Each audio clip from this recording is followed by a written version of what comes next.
तमाम political leaders की आपने बात की, मैं यहाँ पर एक और नाम ऐड करना चाहूँगी जो काफ़ी सुर्खियों में रहते हैं, अरविंद केजरीवाल, जो कि ये दावा करते थे कि दिल्ली की सत्ता से तो उन्हें कोई नहीं उखाड़ पाएगा। लेकिन फरवरी में विधानसभा चुनाव में क्या ऐसे ज्योतिषीय समीकरण बने जो कि वो सत्ता से बाहर हुए और अब निगम में भी उनकी सत्ता नहीं है, और क्या अरविंद केजरीवाल की दिल्ली में कमबैक करने की कोई संभावनाएँ हैं?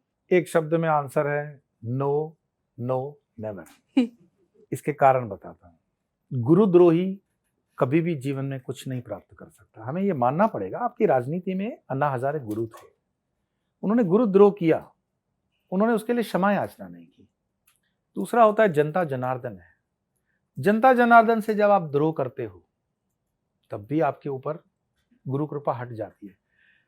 कुछ भी काम करो, कर्म कोई भी करे, कोई भी देखने वालों में से, अगर मन और मुख आपका एक नहीं है तो जो वाणी की देवी है सरस्वती, वो आपसे निराश हो जाती है और आपको विनाश की तरफ प्रेरित करती है।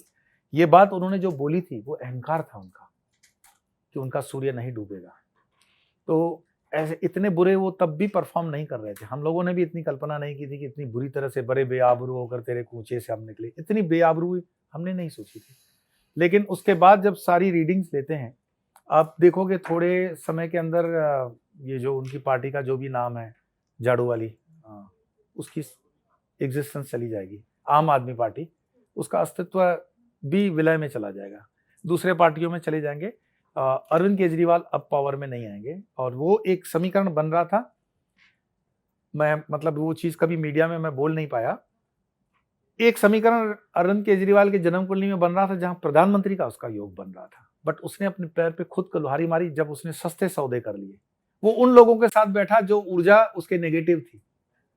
और हनुमान जी की पूजा करने के बाद आप शराब बेचना शुरू करोगे तो कहीं तो नियंता है देखने वाला। तो ये सब चीजें, ये फैक्टर्स काम करते हैं, मल्टीपल फैक्टर्स हैं इसमें। अरविंद केजरीवाल का मैं व्यक्तिगत मेरी कोई शत्रुता नहीं है, बट बड़ी मुश्किल है।